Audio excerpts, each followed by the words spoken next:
Probably help if I turn this around real quick. All righty. Let's get into it. Okay.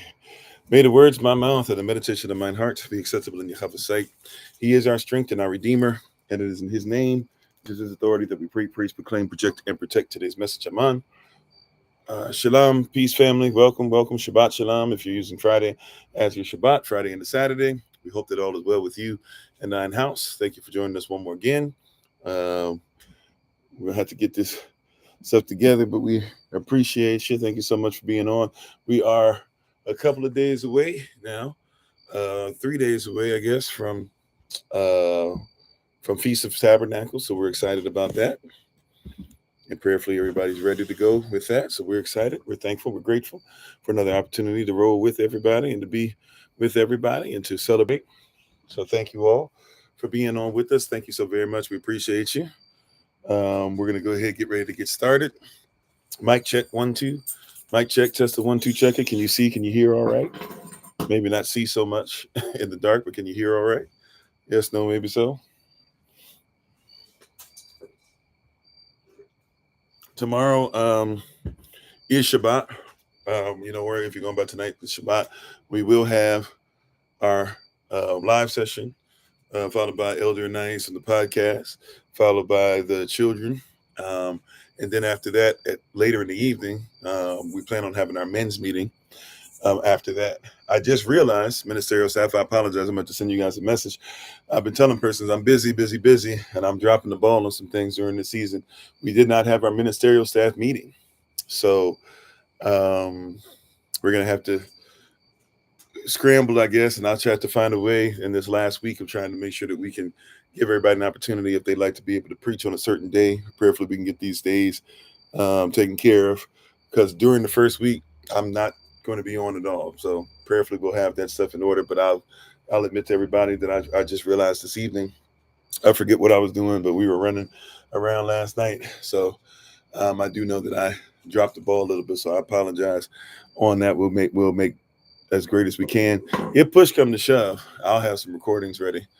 And we'll put some recordings out in different places for you guys to be able to listen to the word, or maybe we'll do some stuff where y'all can go back through some old recordings if we don't have persons, but we'll make sure we get that together. But I do apologize. But let's go ahead and say shalom to everybody real quick. Shabbat shalom real quick. Let's give our greetings, and then we'll go ahead and get started tonight.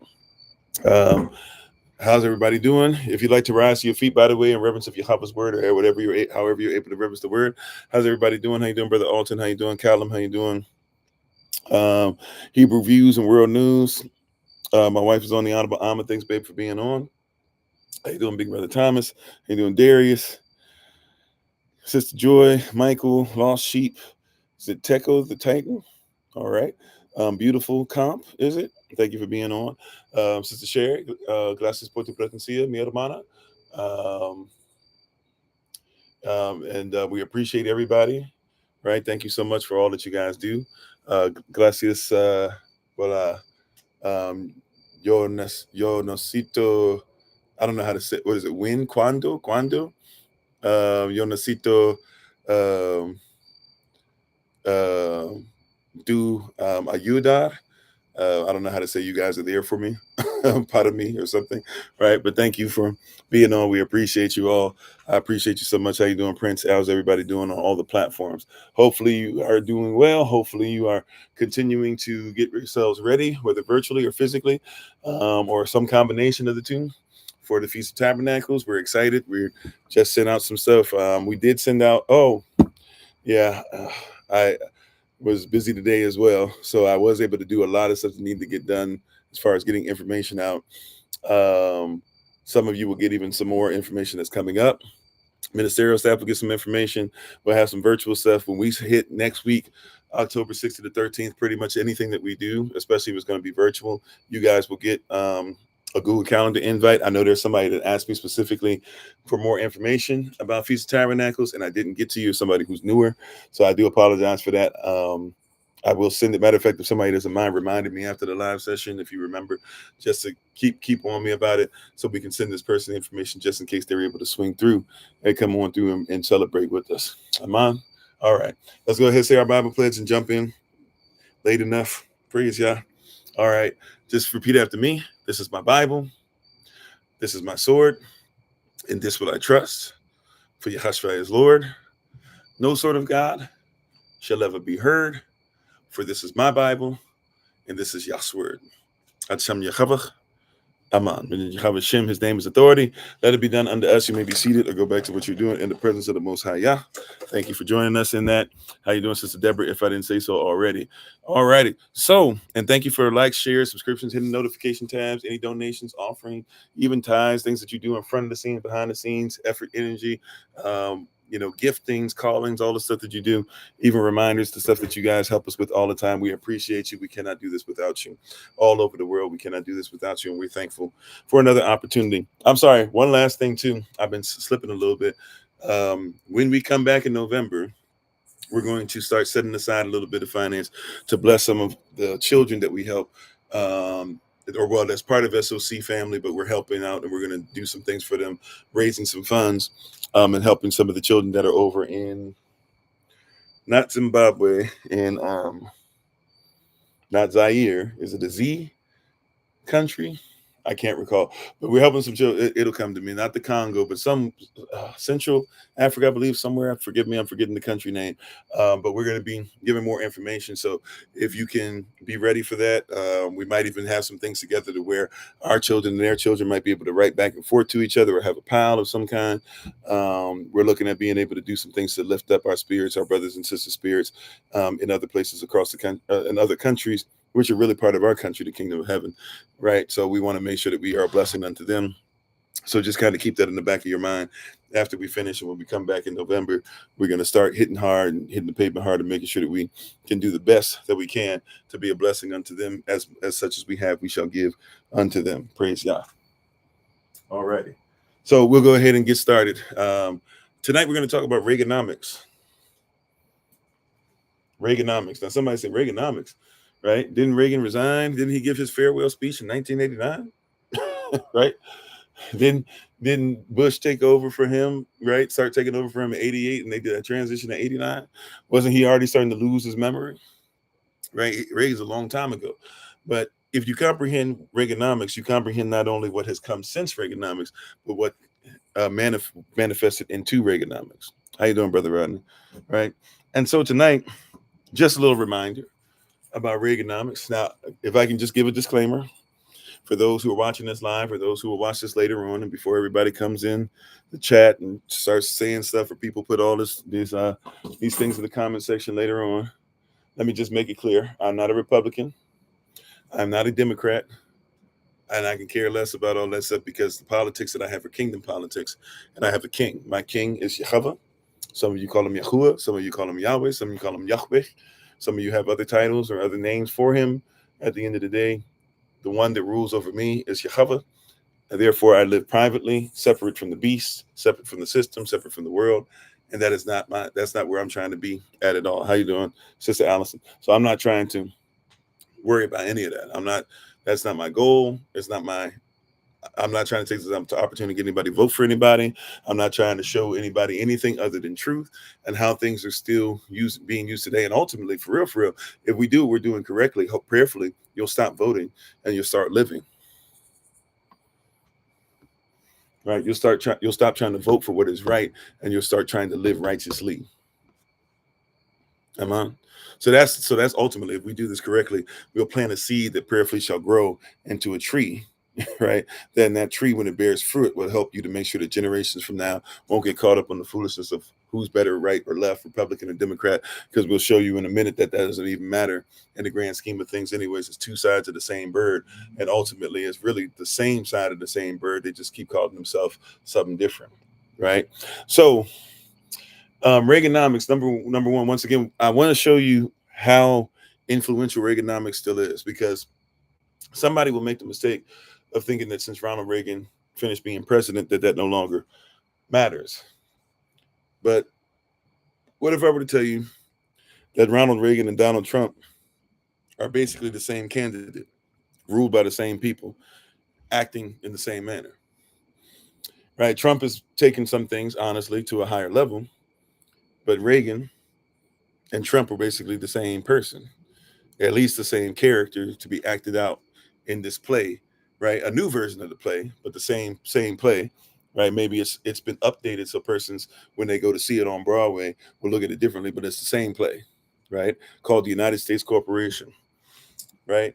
And it's supposed to get you and I to suspend disbelief long enough that we would get into the play and begin to act surprised and be shocked by all these different things that have happened, right? But the reality is the same thing. If you don't believe me, we can start off right away with Ronald Reagan's campaign slogan, right? Many of you know this already. How you doing, Sister Deborah? Right? What's the name of his slogan? What was Ronald Reagan's campaign slogan when he ran? Right? When he was running for president, right? And he was on his way to beating down Jimmy Carter. And then the other guy that he ran against, I think literally like he got 90-something%, 93% of the vote, or 98.7%, something crazy. And the other guy got so little, right? What was there it is, MAGA, right? Thank you, Big Brother Thomas. If I didn't say shalom to you, by the way, please forgive me, right? Make America great again. That was what he ran on. Donald Trump comes in and runs on the same thing. 36 years later now, even though we have this new thing now where we keep making generations smaller and smaller and shorter, and now we have Generation X, Generation Y, Generation Z, or is it X, Z, and then A, and then something else now? I can't keep up with it, right? But you know, the way that persons used to look at generations, as far as, well, there's different ways you can look at generations, but in this context, persons usually would think of a generation as being 40 years. So Ronald Reagan runs in 89, right? Hold on. Sorry, 89. 79. He would win the presidency in 79, doesn't get sworn in until 80. Is that correct? Or is it that he wins in 80, but doesn't get sworn until 81? Probably that way, right? I guess he wins in 80. He starts running for the primary in 79, probably, right? Somebody check out the math for me. I'm a year off if I'm off, but let's just say he won in 80, and then he basically starts in 81, right? He goes 81, 82, 83, 84, then wins again, starts again, second term, 85, 86, 87, 88. And then he, makes way for Bush and gives his farewell speech in 89. I believe that's correct, right? But if you look at it, if we just go 1980, and then you count until Trump runs for president and wins. Trump becomes president, right, after Obama, and that's in 2009. So in 2008, he was running on Make America Great Again. He wins in 2008. So if we say that Reagan won in 80 and Trump wins in 2000, I feel like I'm off. No, not 2009. I'm sorry, y'all. Excuse me. 2000. He wins because Obama was 2009 to 2017. So Trump starts in 2017. He ran in 2016. Excuse me. So Trump won in 2016. Forgive me. Trump won in 2016. Reagan won in 1980. Right. That means that there's 36 years, but by the time Trump goes out of office, right, what happens? That's 40 years. That's a generation. So it was smart. The generation that Trump made rich, and the generation that was raised the generation that Reagan made rich, and the generation that was the generation that grew in being rich due to what Reagan did for them. Now, not the whole generation, right? I'm talking about the generation, the family, those rich families, right? Those families that their corporations were allowed not to be taxed. When Reagan started, 70%. Right? If you were rich, if you were considered to be like the rich and the wealthy, you had to pay 70% in taxes. But by the end of when Reagan's in, you only have to pay 28%. Matter of fact, nowadays they've said that they fixed it because now some persons only have to pay 38%. You have to pay 38% if you're not super rich. And I think it's the super rich have to pay 42%, 4% difference. Right? But when Reagan was in, it got all the way down to 28%. Those persons who rolled with him and saw him make them as rich as possible and start to look the other way and not care about diseases and start lying about wars and all this stuff or whatever, that you bring in another person who was on television, who was famous just like Reagan was. And now, you have this person become the second actor. Now, Trump is not that great an actor, and Trump really is somebody who can't help himself. If he's bothered, he'll do certain things out in public. But we're having the same, basically, conversation. We're having the same conversation. How you doing, double OG, triple OG? Forgive me if I didn't say anything, big bro. Right? We're having the same conversation. Same conversation, same dialogue, same issue. Just a different person in there. But it's the same play. Right? Just updated, but same play. Right? Reagan can't play that character anymore. He, got of age and, no offense, began to lose his mind, began to lose his memories and stuff. Wasn't functioning. So you put somebody else about the same age in there, right? Coming from television, who's famous and does the same thing. Now, I want to say once again, I don't care, but you're going to see in a second, I don't care about Republican and Democrat, because you're going to see that doesn't matter in just a little bit. But we need to be honest about what's going on here. You're having the same generational push. And then he left, right? And what did they do? The only way that the Democrats could really get somebody in there is you had to have somebody in there who, as much as we try to overlook this, Joe Biden, who's probably more racist than Reagan, probably more racist than Trump. How you doing, Sister Angela? And we were just promoting what we're going to be doing too in Africa. Please tell me the name of the country. I was struggling with the name of the country. I don't know why in my head. What's the name of the country we're going to be supporting the babies in? Please forgive me, y'all. I want to make sure I said that correctly. But yeah. So you have Reagan, Rwanda. Wow, I was wrong. I was saying Z country. See, I knew I was off. Rwanda, excuse me. So Rwanda, that's the country we're going to be helping these babies in. When we get back, we're going to start up heavy with donation and trying to raise money to help out. All right. So, but back to Reaganomics. So Reaganomics is crucial because Reaganomics basically is something that's systemic, and a lot of persons don't want to hear this, but Reaganomics is actually the continuation. See, Reagan, we talk about how Trump is continuing with Reagan and Biden. Basically, if you remember about the whole super predator phase and all that, Biden was instrumental in that. And Biden actually was coached and was mentored by some of the most racist persons to ever be in Congress. Right. All right. So we notice that being said, Reagan is continuing what Richard Nixon did. So when we talk about Nixon, for example, got rid of the gold standard.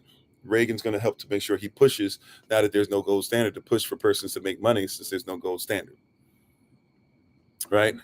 Richard Nixon started talking about a war on drugs because he didn't like the fact that hippies and black persons were making babies together in all that season of peace and love. A lot of black persons were hippies too, or at least, chilled out with the hippies and hit up certain things with the hippies, right? And so Nixon didn't like that. So that's why all of a sudden there was a war on drugs and there was a war on hippies and all this stuff, because hippies and black folk were getting together. You're messing up the system. You're messing up what he had in place. You can't have any unification of human beings and persons realizing, regardless of what your feeling is, because I know some persons out here, you don't want the blah, blah. I'm not going to that tonight. I'm just telling you, regardless of how you feel about that, that's why Nixon was moving in that regard. And that's why you have a war on drugs. What does Reagan come through and do? Even though he's responsible for flooding the streets with drugs, but he does a war on drugs too. Right? But if you go back deeper, right? Let's go back deeper. And how you doing, Bell Girl? Thanks for being part of the community. If you want to go back deeper, can we go back just a little bit deeper real quick? Because a lot of persons will just stop there. And that's all we'll do. We just go, oh, okay, yeah, that's enough. But let's go a little deeper. Let's go a little deeper. Are you aware that Richard Nixon was a Democrat? How many of you are aware of that? I mean, it doesn't really matter in the grand scheme of things, but it does matter because we need to make sure, once again, this whole Republican versus Democrat thing, we need to stop fighting on that. We need to stop trying to identify as that because it doesn't matter. Right? How you doing, Sister Nadine? Right. I want you to recognize this stuff it doesn't matter as much as you think it is. And that persons are just doing the same type of stuff, whether they're on the right or the left. If they don't like you on the right, they don't like you on the left. Right? But on the left, they'll smile. If they don't like you on the left, they don't like you on the right. right? It's just on the right. They might say, no. We're here for the religious reason. But yeah, Reagan was originally a Democrat. Matter of fact, many of you may or may not notice he was never really super popular as far as like being an A-list star, but he was at least a D-list. I think he might even been like a B or C. I don't know how that works, but he was at least a D-list movie star. He was actually on television quite a bit, right? Way before he got officially into politics, right? And Reagan used to be on unions. Keep that in the back of your pocket because that's going to come back in a little bit, right? Hey, that's Sister Michelle. Okay. How you doing, Sister Michelle? Thank you so much. Appreciate you. I've been trying to share the channel. Hopefully, we're hoping to get a little more traffic through. We're gonna work together to make sure the kingdom is shared. We all working together. Praise y'all. How you doing, Cotton? How you doing, Monique? Everybody coming in. We appreciate you on all platforms, right? So Reagan was an actor. Some of you might might know this. Some of you may not. So was his wife, by the way. And not trying to talk trash about his wife, but just being honest. His wife, who everybody puts as his paragon of virtue. We talked about that last night, how you got to be careful who you're looking up to. We started talking about some disgusting things. We're not going to be disgusting tonight, but we were talking about some really gross things that person just automatically say, look up to these persons, and then you do some research and you're like, oh, iconoclasts really help them out because they don't tell the truth about them having stuff crawling all over their bodies and stuff and everything. They just make you think that these were really great people and stuff, and they weren't, right? These are slave owners. These are persons who have disease. These are persons who are diseased in their mind, mental health issues, et cetera, running countries and stuff. And you're sitting there thinking that these are persons you need to look up to. How you doing, Mindful Moments? Thanks for being on. How you doing, Creation Station? So we're not going to get into that today, but I do want to show you just a little bit because we got to see behind the curtain. Nancy Reagan, how do I say this with being respectful, not only to her, but to anybody that might be listening to me? Nancy Reagan was, let's just put it like this. She was known for being, oh, you know what? Let's talk about it the way that they would talk about our sisters, even though we shouldn't talk about our sisters like this, but let's talk about it the same way. Nancy Reagan was known for being in the streets. She was for the streets. And she was known, how do I say this?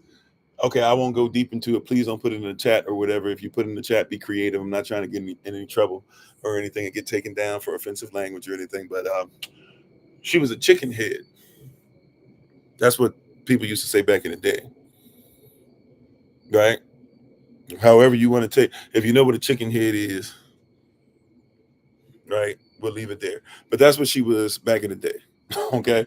And she was known as that in the Hollywood streets and in her neighborhood, and even when her husband got into politics, right? But one thing that they learned very soon when they got together is that it was acceptable to make sure that you took pictures very well. Because if you take pictures very well, the people care about the publicity more than they care about what you actually do. Matter of fact, persons forget that Ronald Reagan was the type of person that was known for putting his hands on women so much so that they went ahead and put him in roles where you did so. You know, he was from the school. He was never as popular, but he was from the school like Sean Connery. You know, like Sean Connery will be in a James Bond movie and a woman seems to be losing her mind and talking to her. Not only will he tell her to shut up, but he'll, right, get her in check. That was Ronald Reagan, right? Quiet as kept. You know, we have to clean that stuff up. But Nancy Reagan, you know, and it makes sense because you have Donald Trump and Donald Trump's wife. What was Donald Trump's wife doing? His most recent wife, right? What was she doing? You know, she was into some stuff as well. Yeah. So they're following the same thing. But back before he's in office in California, Ronald Reagan has gotten to a place where he's become popular enough to where he actually takes over a union, as I said. And in this union, he gets in some trouble. Now, he never actually gets in trouble, but the company, if you guys remember, there used to be a movie company called MGM Studios. That was the studio where they come on and you see the lion roaring, right? Even really was a tiger sound, by the way. Talk about deception on top of deception. It was actually a tiger's roar, but you saw the lion roaring, and you were, you know, where the movie would start. That was That was he made a deal with them, but they were like, that's kind of weird because Ronald Reagan was getting roles in MGM and he was making for 1960s or 1950s money. I think it's 1960s money. He started making about 150,000 a year. I don't know what that is nowadays. If somebody wants to look it up and tell us, but I think you get the gist of it. He probably making about 500,000 in today's terms, at least, or something close to that, right? So they realized he was already doing some wild stuff back then, right? And so he gets caught in it, and he's a Democrat at this point, heavy Democrat. Remember, right? Now, not only him, we're going to talk about that in a second, but he's a heavy Democrat. So what happens? They start saying, hey, you got to be careful with what's going on or whatever. The union shouldn't be doing this and being in bed. So MGM gets in trouble and loses their contract. Ronald Reagan gets upset because now he's not making that money he was making. He becomes a Republican. But that's one version of the change. Here's part of it being much bigger than that. Is everybody aware that almost everybody who's a Republican now, either you or your parents, that was a Republican? I don't care if you're black, white, in between, whatever you call yourself, right? Not too long ago, matter of fact, before JFK helped to make sure that Martin Luther King Jr. became the head of the March on Washington, before then, you had all the persons you think of as being on the right were Democrats. And all of the persons you think on being on the left were Republicans. And within a matter of a few years, everybody switched. Matter of fact, there's a term, if you look it up, right? Minister Malcolm Shabazz, as we know him as Malcolm X. If you do a little bit of research, you'll discover he used to use a term quite a bit, which was not only his term, but it's a term he used quite a bit. If you just want to see if I'm telling the truth, in the 50s and the 60s, it's called Dixiecrat. Dixiecrat. Like that old music, if you know that old song, I wish I wasn't Dixie, that little racist song, right? That was because persons that were down south, right, that were still lynching and still low-key having certain plantations that still existed and still doing things to our women and beating persons to the point to where you had to have people like, oh my greatness, forgive me, the singer Fannie Lou Mae and others who had to come out of that, right? That they were Dixiecrats, they were Southerners, they were Southern racist folk, and they were racist all over the place. But these persons, they were called Dixiecrats because these Democrats, they went hard into racism. So they didn't call them Democrats; they called them Dixiecrats. And the left were considered to be the Republicans, right? So when you hear a Republican today say they're the party of Lincoln, it just depends on when we are in history. There was one time that they were anti-Lincoln, even though Lincoln was anti-us too, right? But there was one time they were anti-Lincoln, and then there's another time that they're pro-Lincoln now. They're pro-Lincoln because they're the same party. But before, right, if you go before 1963 and before, every vote they're against Lincoln. JFK turned persons off because JFK, even though JFK wasn't doing it out of the kindness of his heart, he was doing it for votes, right? But that being said, JFK did too much stuff for black folk. At least it was perceived as such. And so a whole bunch of so-called Democrats became so-called Republicans, and now they're still like that to this day. Right. And all it's going to take, if you stick around, the game keeps on being the same thing over and over again. Stick around long enough. If you notice, there's Democrats, but they say, hey, they got a whole bunch in common with the Republicans, and it's Republicans, but they're softer Republicans, and they get to go. And then there's independents, and the independents really sound like persons that are actually Republican, but they want to be able to identify with liberals. It's because none of that really matters.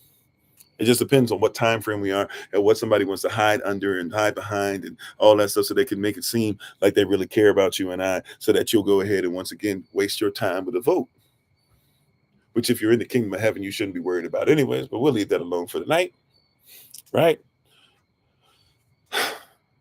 It's a lot. So Reagan, around this time that everybody's starting to change because things are getting too liberal in their party, he goes from being a Democrat to being a Republican. He becomes a Republican. If you want to add the story we talked about before, well, then that adds on to it to where, hey, being a Republican, he's not getting, or he being a Democrat is not getting him what he needs to be able to make enough money. The government is getting in the way. It's going to sound very familiar, right? Sounds like what they're talking about now. Although the government that gets in your way keeps going ahead and saying, we're going to take over this. And now it's become something to where persons are worshiping so much that they're forgetting that the government is not supposed to be in your way. Is who you're saying needs to go and take over all the places in your country, which is against the law. And they're going to mess around. See, if they're not careful, if they're not careful, this is why we need to keep preparing ourselves. What's going to happen is the same thing that happened in a senatorial regard in Greece and a senatorial regard in Rome. What do I mean by that? If you look at Greece and you look at Rome, who are the persons that led the Senate, the states or the countries eventually? They're the persons who were your generals. The greatest generals just take over because the persons that are in charge can't be trusted. The people can't trust them. And the only reason why they're in charge in the first place is because the army, the military has to back them up. But once the military is like, hey, they're breaking the law, what you hope is what's going to happen is they're going to start saying, no, we can't do this anymore. No, we can't do this anymore. No, we're tired of being embarrassed. But then it gets to be a point where somebody says, help us. We need help. They're not doing what they're supposed to do. And somebody going to run in and say, okay, well, they're not doing what they're supposed to do. I'll do it. And there'll be a bunch of persons in the military who are going to follow suit. Because as long as they're getting paid, they're going to do what they do. How you doing, Love More, today? Thanks for being part of the community, right? But anyways, I'm going a little too far, right? Going a little too far. So we got the Republicans and the Democrats. They're starting to change places. Once again, I'm not a Republican or Democrat. I'm talking about Reagan. And if you follow me clearly, you'll see that it doesn't matter what you call yourself. They're still the same, right? Like Lyndon B. Johnson came in and became president. Lyndon B. Johnson is a so-called Democrat, I believe, right? Lyndon B. Johnson did more damage to black folk than just about anybody, and he doesn't even get the credit he deserves in that. He probably deserves more credit than Nixon. Nixon wasn't in as long as him, and he probably deserves just as much credit as Reagan. Matter of fact, he was lying to y'all, telling you that you were winning the Vietnam War. You remember that? Some of you may or may not. Some of you may have studied that exactly. And not how you doing, Tommy? Tommy Tosh, right? So, but Reagan basically begins to go down this path, and so now his stuff with his head and the money that he's made behind the scenes, the persons that he's been able to connect with, now all of a sudden those connections start getting him heavy into politics, right? And people like how he'll change up and he'll go ahead as long as you pay him to get stuff done. Well, shoot, we got to start putting this guy in place. They start setting him up in California. Now he's a Republican. Now the Republicans are the right, and as Republicans, you know what got him the most famous? How you doing, Sister Beck? You know what got Ronald Reagan the most fame? You know why? Person started saying he shouldn't just be in over California. This actor, no experience, just like Donald Trump, no experience. But this actor, you know what got him put up high? He got put up high because of how he treated, basically how he helped to take the lives of Black Panthers, the Black Panther Party of Self-Defense. He became really great and put together a whole bunch of stuff to help to make sure that they were offed or to put them in prison. Excuse me. And as he squashed the movement and helped to put it together, they were like, yeah, we need him all over the place, right? He's famous for offing Black Panthers. He's famous for getting them put in prison. He's famous for saying for using, certain things and working in tandem with persons like Ronald Reagan, with Richard Nixon, who was already doing that stuff. And Nixon and Reagan were so tight that we have recordings of them speaking to each other on the phone. And when Nixon is in office and Reagan is on his way to making his way to office, they can tell he's going to be the next big thing. Reagan is talking to him on the phone about Black persons and saying, see, yeah, these Black folk, they can't even, they're so backwards, they're stupid, they can't even afford, they don't even have enough sense to wear shoes on their feet. He said they're monkeys. That's what he called us. This is what made persons love Reagan. And he began to give the same racial undertones without saying things that Nixon did and later on Trump would do. Stuff like self-governance. Only a certain type of people identify with something like that called self-governance, right? Right? He starts to use certain things or whatever that and we just look the other way. Hold on one second now.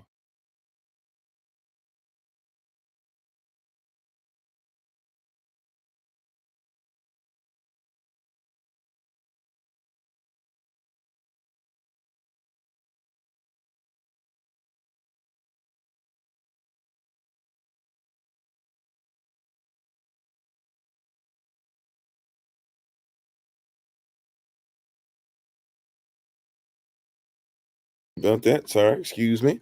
Right. But Ronald Reagan, he gets famous and he starts using certain undertones. Big government is too much. We need to worry about these persons who are doing things with drugs. Right. That's only certain people. There's persons flooding the streets. Our women and children are not safe. That's only certain people. He starts saying the same thing that they're saying now. Right. That's the reason why everybody says, put him in Chicago. Right. Send them to Chicago. Let them take all over Texas, all over Arizona, all over New Mexico. We need to send them to every big city. Take over the capital. All this stuff, because it's the same rhetoric. Right. He starts saying the same thing, same playbook. That's right. Like we said, it's the same team. Every once in a while, though, you got to replace the quarterback. Nixon was the quarterback. He couldn't be quarterback anymore. Reagan came in. He can't be quarterback anymore. And by the way, all the presidents play quarterback, but they don't own the team. So you got to see the system is the same, right? I'm mentioning three right now just because they're easy to tie together. And I've mentioned even Johnson, right? I'm not not discriminating here. I'm telling you what it is, right? I'm telling you about the ones who do discriminate. So you see this happen. He continues to grow and grow in power. There's a swell, and persons are like, yeah. And what does he run on? Make America great again. And he promises that he's going to make the rich richer. And he makes a promise to everybody. He says, hey, you know what we're going to do? We're going to ensure that if we make the rich richer and we take away taxes from these corporations, what will happen is as the rich get richer, those who become rich next, all of you, because that's the American dream, is for everybody to become rich. And so if everybody becomes rich, when you become rich, you'll get the taxes too. Problem is, everybody can't be rich.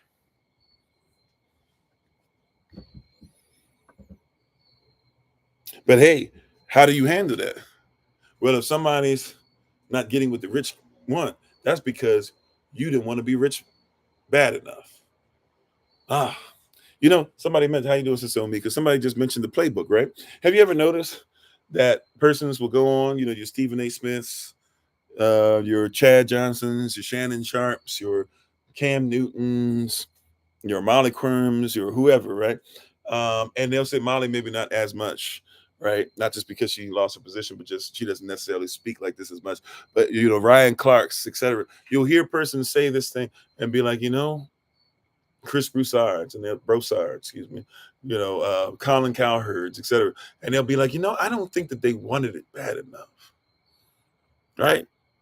You listen to the person talk about your sports team and they start losing or somebody, and they're just like, yeah, they were telling you how they're great in this. And then when they lose, how do you get out of it? Instead of just looking at the game, being able to say what actually happened, talking about how the game player might have been greater, talking about how the X's and O's, offense, defense, etc. How you doing, JoJo, and all this stuff. Instead of just looking at it correctly like that, what do? We go to a place of being like, they didn't want it bad enough. Stephen A. Smith is notorious for saying, man, they went and they ripped their heart out their chest, saying they had no heart now because the team that he wanted, or the team he said was going to win, didn't win. And rather than just be like, maybe he was wrong, or maybe the coaches did well, or maybe it just wasn't their day, any given Sunday type thing. No. They had no heart. Right? They have no heart. That's where he goes to. So, but it's interesting. And all these things that you hear persons talking about is interesting. And all these things that you hear everybody saying about them having no heart, right? That's basically a way of just saying they deserve their losers anyway. Right? Because it's the same thing that they use, right? Sisters are losing their jobs. Sisters say, we're the most educated, we're this and that or whatever. So they have to send, hey, even posthumously, I'm going to be honest about you. No disrespect. You don't deserve murder. How you doing, Brother Dwayne? But they'll send a Charlie Kirk in to say, black women don't deserve. They're just not built for it anyways. They're lying to you. They only got it because they're DEI. Matter of fact, it's either the Secretary of Defense or the Secretary of War, whatever he is, the one who just spoke disrespectfully to all of those, and I'll say this, I'm not in it anymore, but I am a veteran and I have respect for my brothers in uniform and my sisters in uniform. And they brought all them brothers and sisters together. And that dude came up in front of them who had very little time in, matter of fact, had very little rank above me. And I wasn't in that long, right? And decided he was going to tell all these brothers and sisters how they were DEI. What's his name? Hegseth? Okay, I don't even, no offense. Maybe I should learn his name and be respectful. I was about to say I don't even care to learn his name, but that's disrespectful, right? Thank you for that, big brother. Right? I'm Hegseth, if that's his name. Hopefully I'm saying it correctly. I don't know. if I am. Well, Guan Audrey. And he came in front of all these persons and was telling them, well, you're fat and you're out of shape. And he was telling them to read his book. Right. And then Trump got up there talking about, oh, all you guys up here, it looks like somebody, you guys could be in a movie. You're just up here because you could be in a movie. You're just up here because you're DEI. You're just up here. They were telling persons to their face that they don't even deserve the position. When if you know how the military works, when them cats get up and they look like us and they get up there, male or female, especially if they're female, do you know that they got to be way overqualified?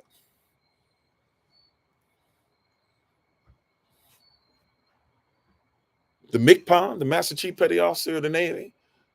Actually, I don't know if he ever made MCPON, but he was a Master Chief, right? Master Diver, Carl Rogier. Whenever we saw him, bow down.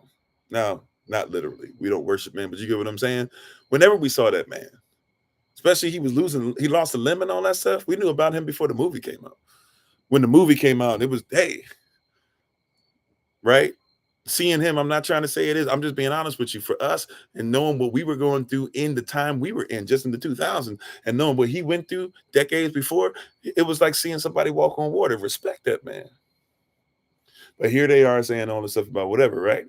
This is the same rhetoric that Reagan came in with. What you said? You said every soldier in that room had a constitutional duty to arrest Donald Trump in that loudmouth.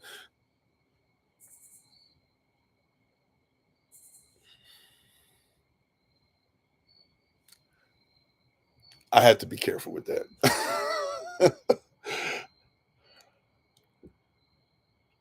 You know why I had to be careful. I'm not going to say anything else about it. I think my head nod said enough.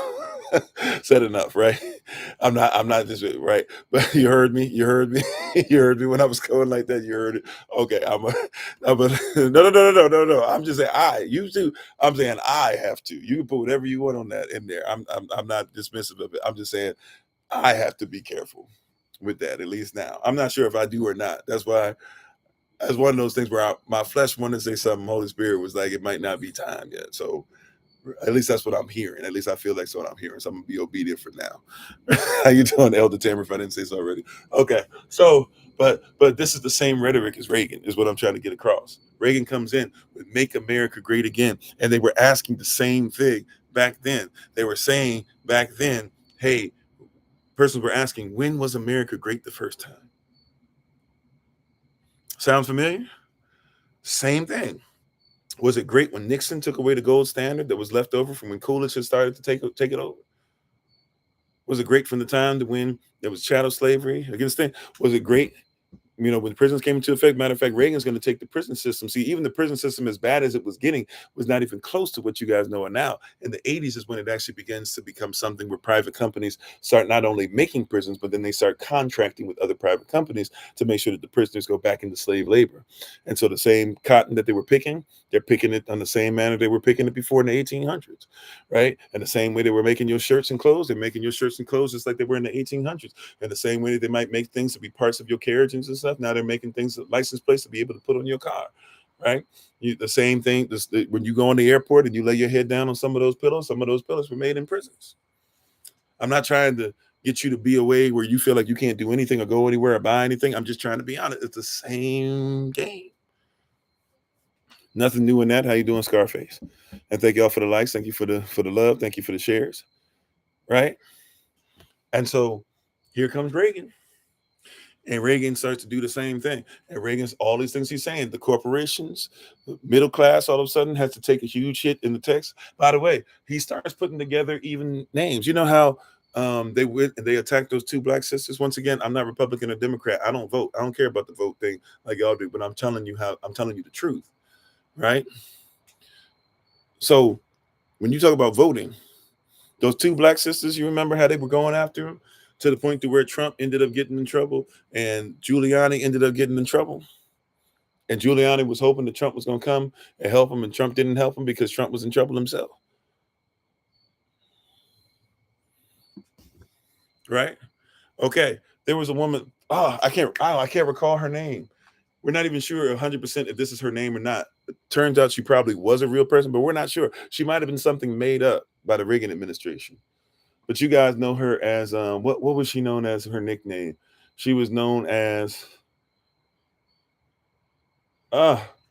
not foods. What is it that somebody help me out with names and stuff that they help? Names of things like food stamps, um,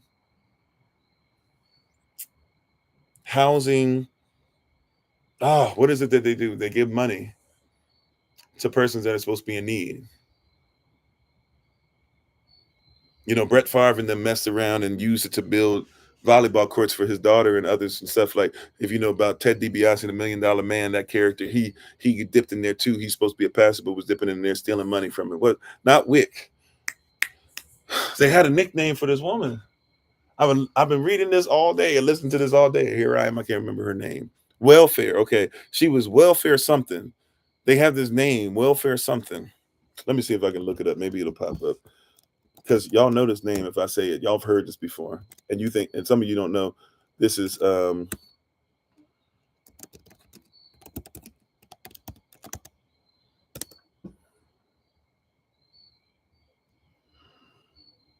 okay. They called her Welfare Queen. You guys ever heard the term Welfare Queen? Thank you. Brother Vincent remembers. Thank you. Appreciate you. Thank you, Hebrew Reviews. Yeah. Welfare Queen. Thank you.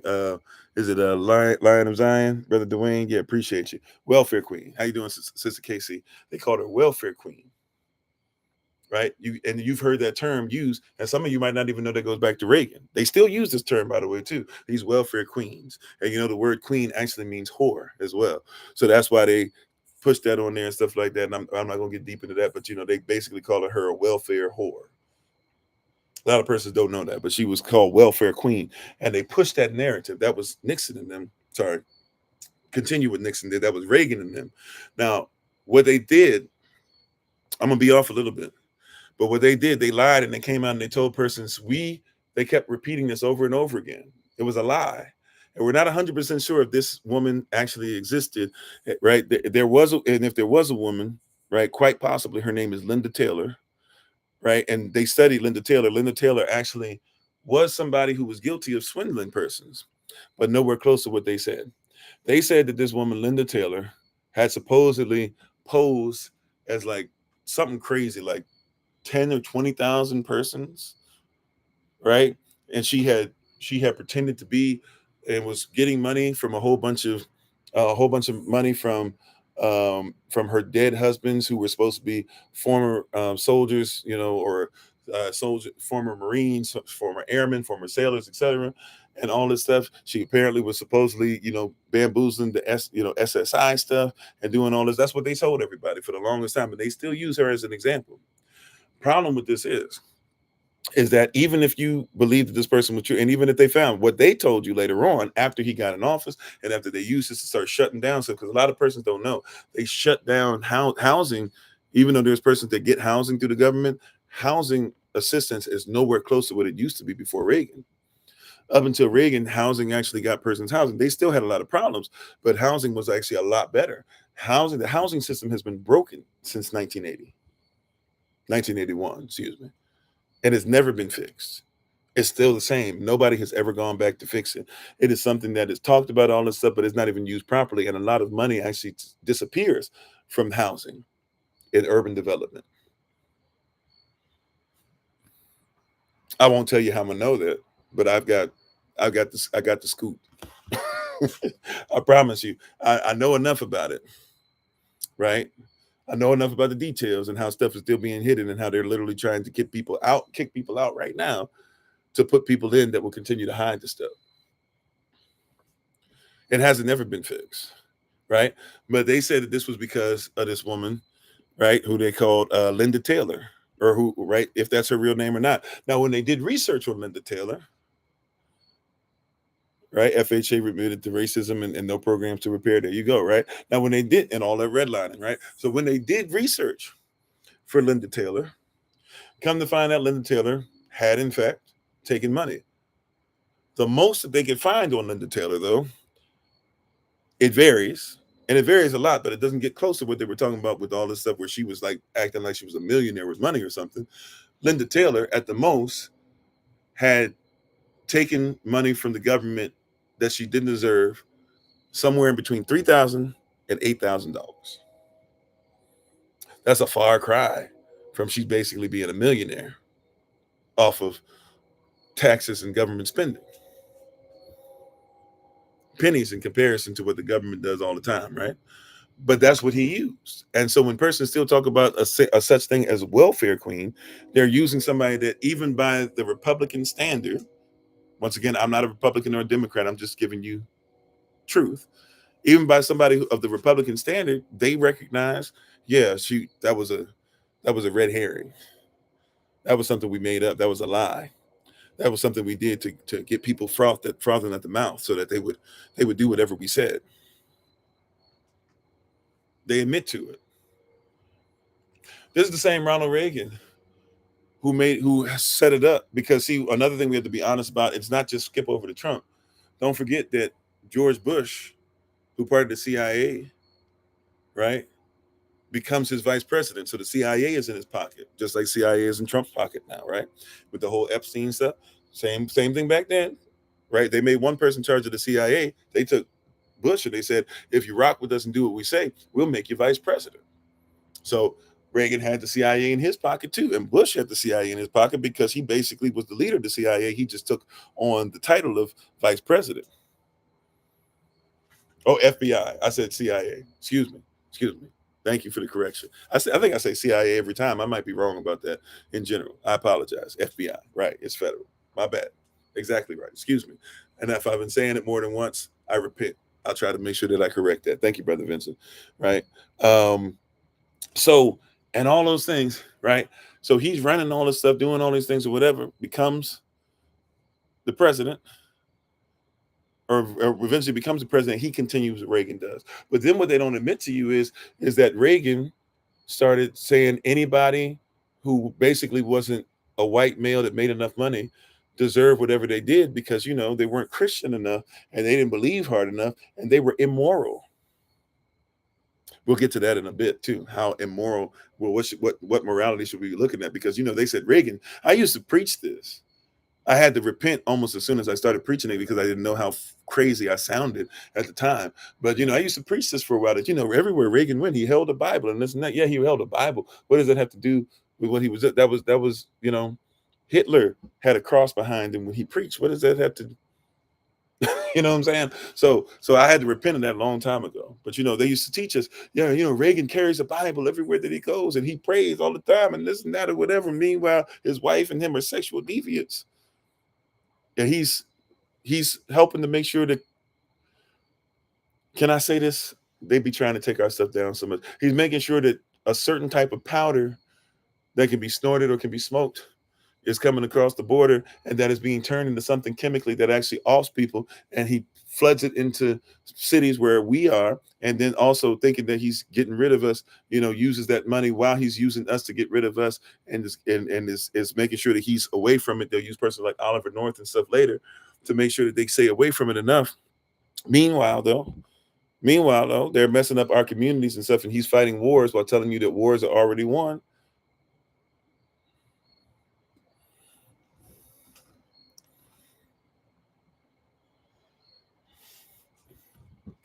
Doug's for buns.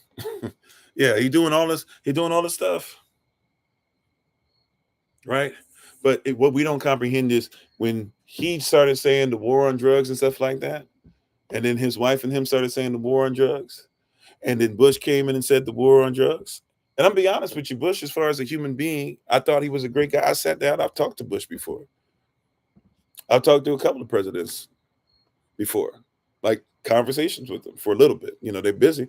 When I talked to Bush, he had already been since retired. I talked to Bush in like 04, 03, 04. You know, but he seemed to be a cool dude, chilled out, talking to me, talking about his experience, didn't shy away from me, came and sought me out, sat down with me, and I was freaking out. I didn't know what to do. You know, I didn't have my cover on. I was like, should I stand up? Should I cover? I was, you know, you start freaking out. You know, the president of the United States coming up on me, a little young buck, you know, maybe an E3, E4, probably an E4 by then, right? But just a little young buck.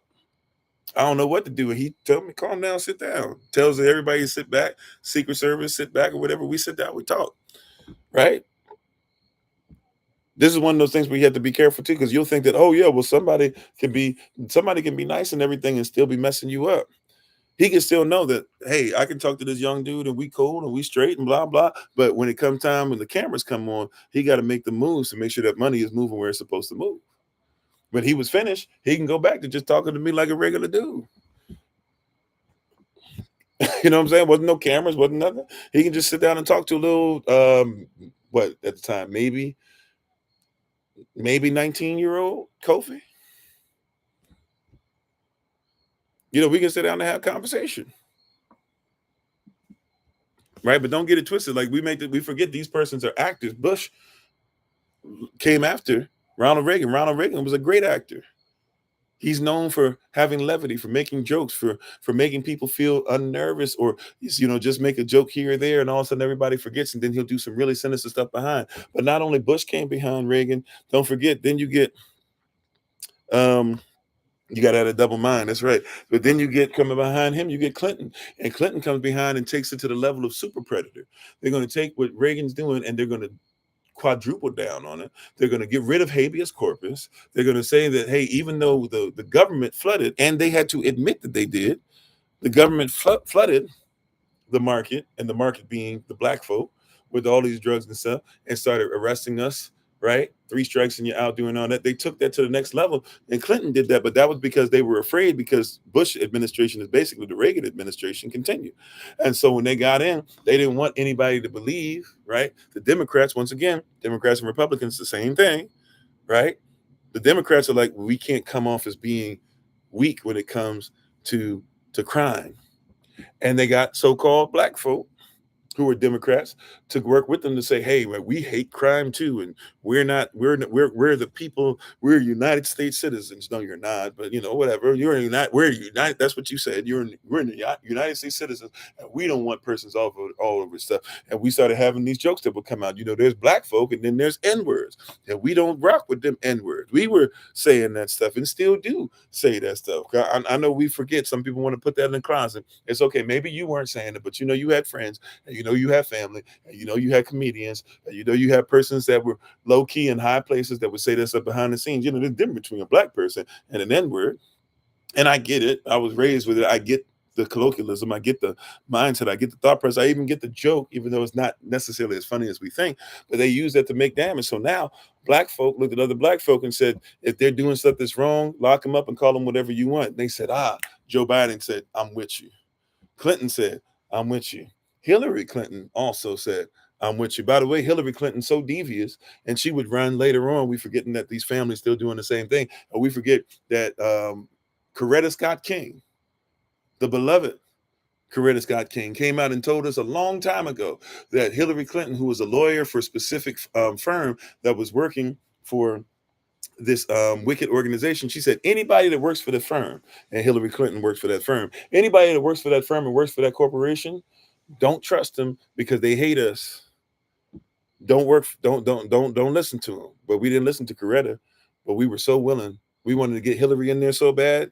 She even came in there. She told us she had hot sauce in her purse, and we wanted to be with it. But we forget that while she was standing there on the side in her pantsuit, right, standing there in the original pantsuit back in the day, her prime pantsuit, right, and she was standing there behind her husband, who she knew was cheating, and she was cheating too, and allegedly, but they but they were doing all this stuff and making sure they were signing paperwork on a ship, the same way that presidents had before, the same way that presidents would after. I know because I've been one of those sailors, excuse me, in attention, watching them and saluting as the president has come on before.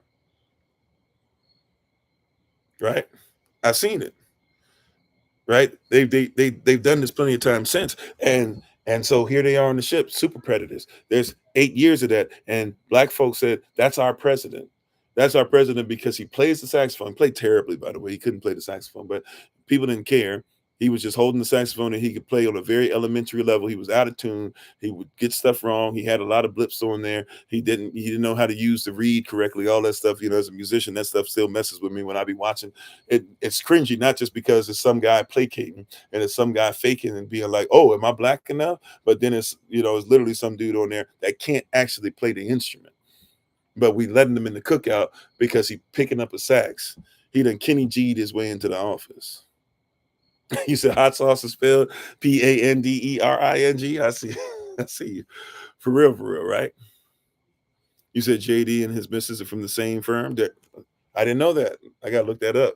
I didn't know that. Thank you for that. That's great information, right? Matter of fact, you go deeper. I don't remember. See, I shouldn't have come off the dome tonight. I should have had this written down. There is a woman that worked for the Reagan administration. She got kicked out because she was so scandalous.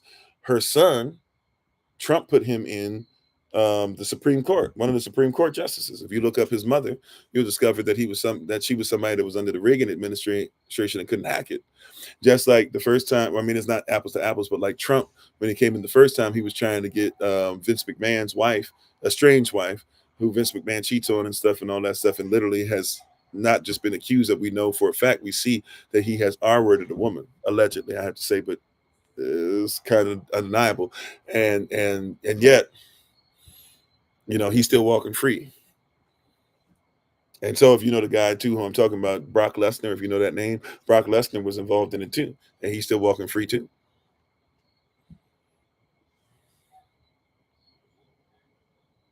Look up the Ambrosia Company. I know a little bit about that. Ambrosia. I never said that correctly. but yeah, but you'll see. So Clinton continues it. And then Bush, the son, comes by, right? Bush, who's the son of the person who was part of that whole movement for 12 years, he comes and does the same thing that his father, and that basically a father figure to him does, right? Somebody who also himself was literally putting that powder in his nose while we were getting locked up for it, and he becomes the president and says he's not going to reverse the 3 strikes and you're out rule. While he was literally not only had done it himself, his daughters are in the White House doing it. Right? Then you keep on going, complexion for protection and the gender, right? Then you keep on going though, because see, one of the things we're not honest about, who comes by and has to continue and mentions Reagan just about as much as anybody else does. Barack Hussein Obama. Shalom, how you doing, Sunil? Is it Sunil or Sunil Crow? Please forgive me for saying it wrong. Right? He comes in and he keeps talking about bipartisanship and what Reagan actually stood for and blah blah, and he's not going to do taxes and make them correct, and he's not going to do. He comes in with the same thing. We just go, oh well, he was fighting for LGBTQ plus. That was one of the things that he did for sure, right? He put that on there. He didn't fight for us. He fought for that. But also too, you got to recognize. I apologize. I'm not trying to be anti-LGBTQ plus. I'm telling you the way the game works, especially in politics, right? Now, my stance spiritually on it is still my stance spiritually on it because it's not my stance as Yahavah's. It is what it is, right? And if somebody doesn't know that, that doesn't mean that I have to want you to die or something crazy because of your whatever, and you think that automatically that's a problem that you may have. You might want to listen to me long enough to see how I feel about that. That being said, though, even in all those things that are going on, that doesn't serve anybody but so-called white men. Ultimately, do your research. Do your research on who even came up with the term toxic masculinity. Do your research to see who are the person that funded the feminist movement and who's in charge of it. Do your research to see how young Black women got involved in the feminist movement. And don't try to skip ahead to, oh, well, so and so and this person and that Black Panther. No. Look at the beginning of how you came in. There's a whole thing behind that. But I'm saying ultimately, right, Barack Obama is continuing what happened with Reaganomics. He's continuing with what happened with Reaganomics. Same as BLM, if we be honest, right? Who is BLM actually helping? Matter of fact, if you have children that go to school, a lot of your school in a lot of your states, now it's per state, and I don't study per state as much for this as I used to. So I'll be honest, this could be ancient, somewhat ancient, not really, but like old information, or it could be information that is different now, or not every state might have accepted it. But for those states that do something called BLM week, right? It existed in just about every state, at least for a hot second. Right? If you look for something called BLM week, yes, Obama off Gaddafi for sure, right? If you look for something called BLM week, or sometimes I think some people do 2 weeks. And they do it from preschool all the way through college. And everybody takes a week or two to go through 13 different parts of a pyramid. And all of those parts of the pyramid, there's only 4 out of the 13 that mention the so-called term black. And even out of those 4, they'll start off like it'll say black women. And it'll say black women. The only thing it says about black women in that, it'll say black women should be protected. However, there are many types of women. And when they say many types of women, they don't mean white, palm, yellow, red, whatever. They mean there are persons who identify as women. And that's further used to be able to break apart your families, which started way before Reagan, if we be honest about it. By the way, with me talking about Reaganomics, you must comprehend, you must understand, one man cannot be given credit for all this stuff. It's a system. But should any president be credited, especially for recent years, as much as he should, probably for the last 70 to 80 years? I would argue maybe Lyndon B. Johnson, but people don't like to put him in that ilk. Obama, we're going to see. He might. Depends on what happens with all the stuff he's put in place before. He might. You said especially the kind of woman. Yeah, right. For sure. Right. But we're saying all this to help you to see, like, and then after that, who comes after Trump? I mean, Obama. Here comes Trump. And then Trump leaves, and then who do you put in? Biden. And Biden, once again, one of those persons that used to be Republican, now Democrat, where you had the party switch. This is the same Biden that said stuff who messed up because remember, he was getting older in age. And so he would sometimes slip up and he couldn't help. He would go back to the old rhetoric on you. And he say stuff like, hey, unlike black people, the Latino community has a rich and diverse history. He would say that. Y'all remember? He messed around with Charlemagne, the God, and even show Charlemagne is on some stuff, right? He'd be in front of Charlemagne and he say, hey, Charlemagne, if you can go ahead and talk about who you're going to vote for, if you're not going to vote for me automatically, then you ain't black. You remember he said that? This is a continuation, right? Jimmy Carter wasn't great because he put people around him that basically kind of messed him over, and he wasn't in the position to make sure that he was running things correctly, right? But Reagan came in and took that and said, okay, we're going to run with this stuff. We're going to bring it back to Nixon. We're going to bring it back to Eisenhower. We're going to bring it back to Coolidge. We're going to bring it back to when the KKK literally would have screenings in the White House. And the first movie to ever be played in the White House is the 1915 flick, Birth of a Nation, which at some point we will start our watch party on that, I promise. Right? It's just busy in this season right now, right? Reagan is a continuation. And Reaganomics, everything that happened with Reaganomics is the same stuff. We're still fighting in Vietnam. Now, that right, Reagan didn't start that. Matter of fact, neither did Nixon, right? Neither did Johnson. That goes back before JFK. It goes even back really before Eisenhower and all them. It was happening during World War II, World War I even. We're still over in Vietnam. We're still over in Korea. We're still over in Japan. And Reagan would tell you that, hey, just like Teddy Roosevelt did, he built the Great White Fleet and went around. Reagan would say, Reagan gets to take credit for Mr. Gorbachev, tear down this wall, even though the wall was coming down, whether Gorbachev pulled it down or not. The Red Cross with the Clintons as well, for sure. That's why if you go to Haiti, matter of fact, there's a famous thing on Conan O'Brien's show. And Conan O'Brien went over and he thought he was going to go over and play nice and all this stuff. And there were black children, especially this little black Haitian girl came up and she said, and she told them off. She said, we don't need your help. We don't want you here, right? We can do things for ourselves.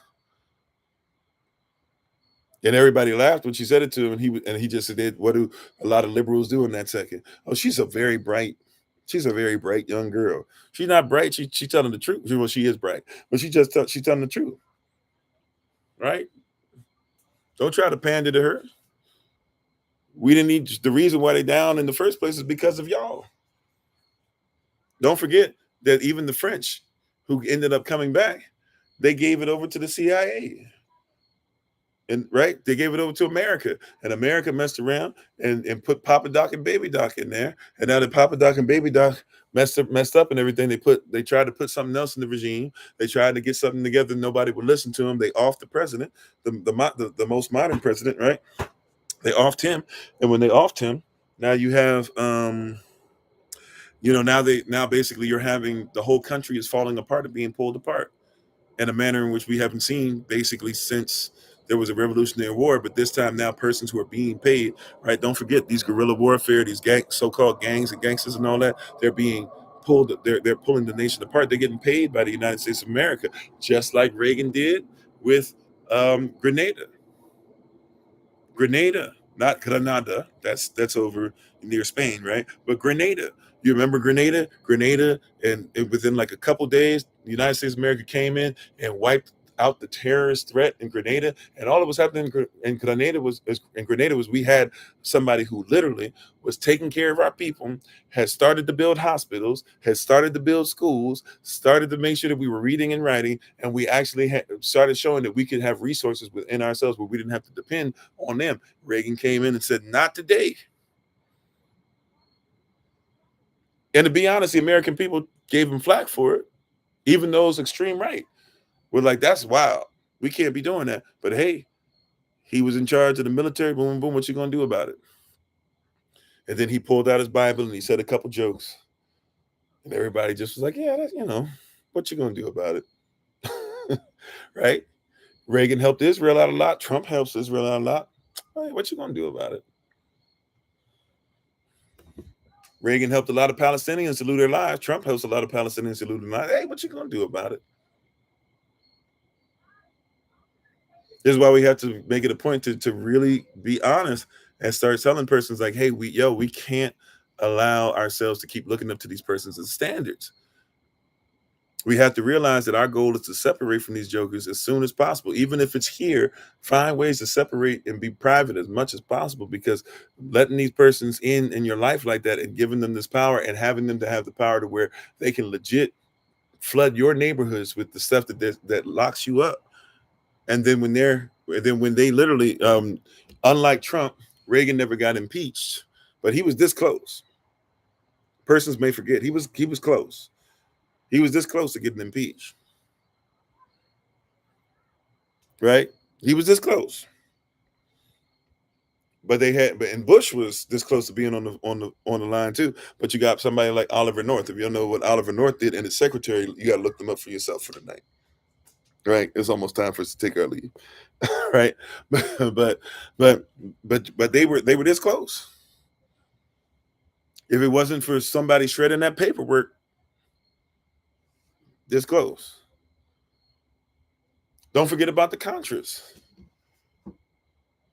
That's what he got in trouble for. That's the paperwork I'm talking about. The Contras. That's what he almost got impeached for. Remember, before he even came in, they changed the law. The Senate, even the Republican Party, knew that he was going to go ahead and do the Iran-Contra thing. And they said, you know what? We better make some laws in the book, because this boy is about to come in here and start wilding. And when he came in, he said, oh, okay, no, I wasn't going to do that anyways. I'm never disrespecting. And then sure enough, he started wilding. They finally caught him in it, but he had that paperwork shredded, and so he didn't get impeached.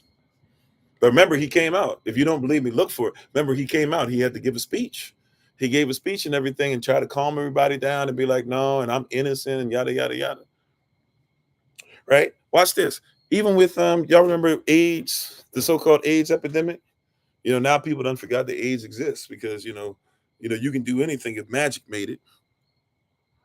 At least Kanye says it. And Kanye was quoting somebody else, right?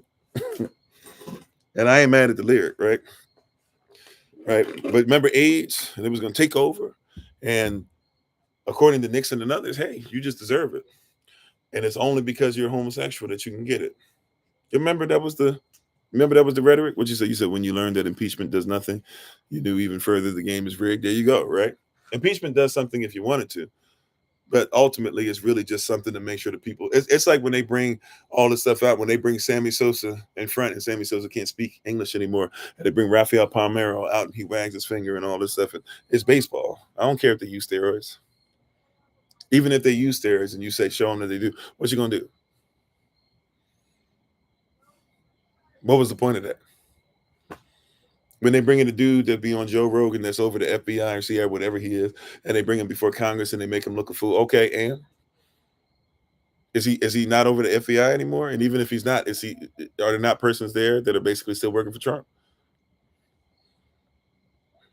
It wouldn't have mattered anyways, right? It's a slap on the wrist, and you can't have the job anymore. Yeah. And by the way, they do that with a lot of persons. Oliver North, the person I was talking about, when he got in trouble, they took his job away, but they still made sure he got his pension. And then they put him on Fox News for about 2 decades, right? 2 decades plus. I don't know if he's still on the news somewhere now or not, but he recently, in the last few years or whatever, lost his gig. But he was on the news all that time.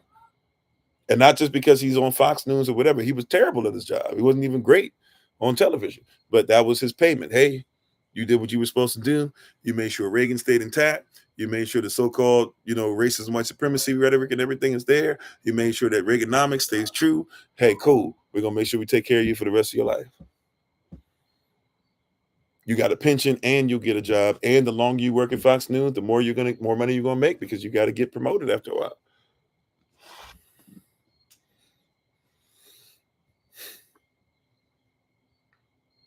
All you're saying is a repeat. And once again, Reagan simply took what Nixon was doing and what Eisenhower was doing and what Franklin Delano Roosevelt was doing, and Teddy Roosevelt definitely was doing. Right? He just took what everybody did. He took what George Washington was doing. He took what Thomas Jefferson was doing. He just taking it to the next level. That's what they're supposed to do. It's a remix. That's right. Some of you like the remix. I think the remix is better than the original. Some of you think the original better than the remix. It's the same song, right? Just because somebody got a new verse on it don't mean that it's not the same hook. It's not basically the same song. And even if the beat is new, you're going to see that they still have some of the old beat in there, so that you can go ahead and be able to say, oh man, I like both, right? You might like the original. You're all I need, right? Or you might like, you're all I need, or you might like the remix, even that Method Man and Mary J did, right? Either way, you like the song, right? Whether you like, please, yeah, Mark, I'm about to say wrong person, Marvin. I'm about to say Marcus, Marvin. Whether you like Marvin, and forgive me for the sister, I'm having a moment with the sister's name, but whether you like them singing it, or whether you like Mary J singing it and Method rapping, or whether you like the remix, it's the same song. It's the same. It's the same song. It's the same thing that's going on now. And so, if we've been dealing with this, especially from Reagan, we went back Reagan for really like about 60 years, but let's just go last 40 now. So 2020 would have been 40. So we into 45 years. If we just go to the 80, we can go back further, which we did tonight. But the last 45 years has just been continuing more of the same. And so you got to start saying to yourself, right? We got to stop lying to ourselves. It doesn't matter if you've been a Republican or a Democrat. Tammy Terrell, okay, thank you for the name. Appreciate it. How you doing, Tahiti, sweetie? Right? How you doing, Jay Billy? Okay, thank you for the name as well, right? So, but we have to, and thank you, Big Brother Thomas. Thank you, everybody. Thank you, Brother Dwayne. Right? Thank you. How you doing, Brother Kenyatta? But we have to admit, it's been the same thing for 45 years. The military has been used the same way for 45 years. Make America Great Again has been the theme for 45 years. Right? Lock them N-words up has been the theme for 45 years. Carry a Bible around. Matter of fact, Trump didn't even have to carry the Bible around, because the racism, white supremacists, the MAGA person, the Christian nationalists are all the same person. They're all the same people. They're a nation. The United States Corporation is built to support the movement. So at some point you have to ask yourself, will you stay in it or will you separate? Separate in the mind first. And then also too, if I might just add this in, I'm done after this. Separate from the boule as well. Some boule are born and raised boule, so they don't know no better. Some of them don't study either side of things or don't care about history enough, so they don't know no better, right? But study the boule as well. And make sure that you watch out for them, because they carried out stuff with Reagan, and they carry out stuff with Trump. I'm telling you here now, if you want to know how you run stuff, Willie Lynch told y'all this, or well, he spoke it to the rich Virginia slave owners back in the day on Christmas Day of 1712. He made a point to speak and tell persons, if you want to change stuff, you change it through the black woman. Back then, it would have been the N-word female, right? And she wouldn't have been a woman, she would have been property. Nevertheless, though, you do it through the N-word female. You do it through the what we call today the black woman, the Negro woman, the Israelite woman, whatever you want to say. That's what they look for. And they switch, and they make sure that once the woman goes on, you get a man to come and back that up as well. And then you go ahead, and once you got enough of them, you can run what you want. But it's not just on the Republican side. As I said, Reagan is what everybody follows from this point on, right? So the Democrats do the same thing. You remember Obama? Obama was getting ready to tell y'all how LGBTQ plus was better than anything that any church could ever present. But before he did that, he had to have church leaders pray over him and go ahead and sign off on him, and black church leaders at that. And he had black women give him the credit and stuff at that, right? Especially because he had the dark black wife. And once he got those things, and you're supposed to get in line, then all of a sudden it was, hey, I'm not the white president of the United States. I'm not the black president of the United States. I'm the president of the United States. And as soon as he said that, everybody began to cheer uproariously, forgetting that this man just said he's not going to do a thing for you or your people. All of them are Reagan in some way, shape, or form. Just something to think about, right? I don't know if I presented anything new per se to you, but something to think about. And so when you start making decisions, especially concerning the system, maybe this is something to help you to start thinking even further why you shouldn't remain in a system that's that wicked and that depraved, and will continue in its depravity, and continue to tell you why it's okay. And we, being righteous, need to be not only separate from being a standard and be a beacon of light and a beacon of hope, so that persons don't think that the only alternative they have to run to is this. Because I'm telling you, if this is your only alternative, this is about to get shut down. Can you see the writing on the wall? Right? Can you see that you need to get your house in order?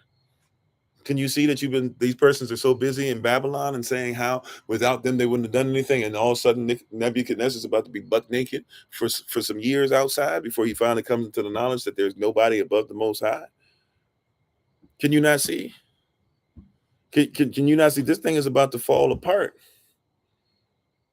BRICS ain't as close as what they're talking about, but BRICS couldn't have existed but just a few years ago.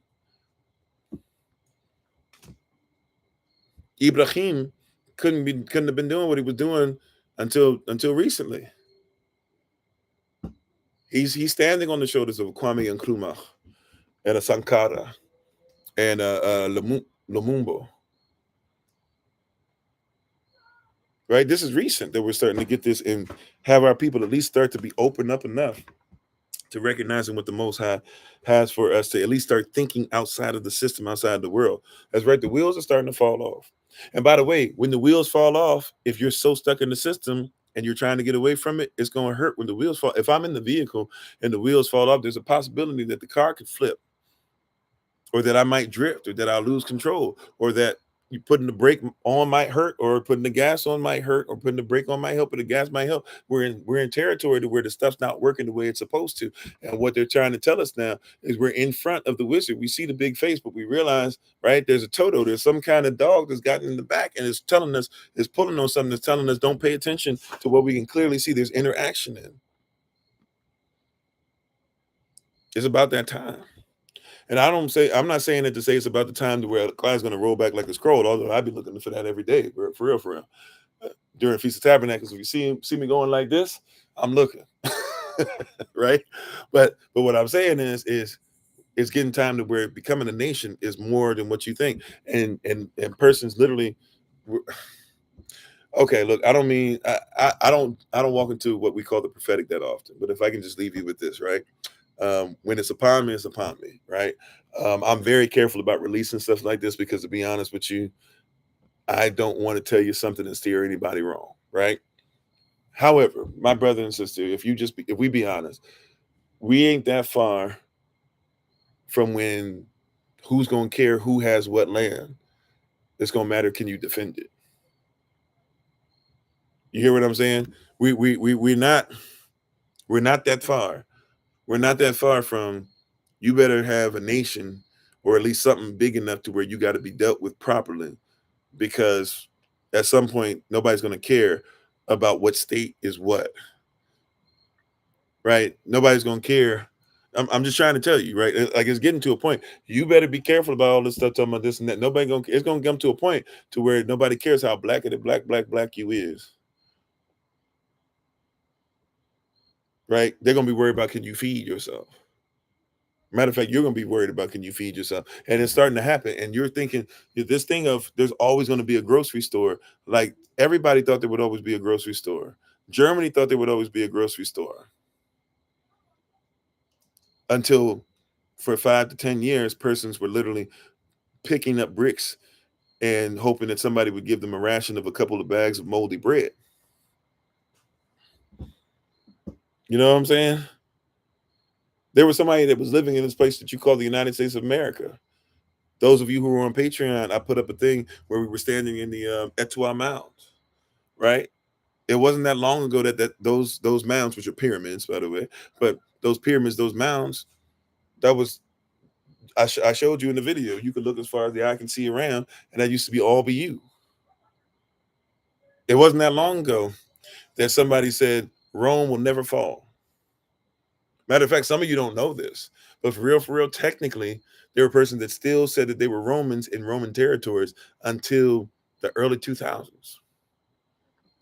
Since we don't live over there, we don't actually keep up with that story. We don't care enough about it. We just do whatever they tell us, or go by whatever they tell us in school. But there's not that long ago that Shaka was here. I know it seems like it was a long time ago. It wasn't that far gone. Wasn't that long ago that somebody said that we were never going to be free.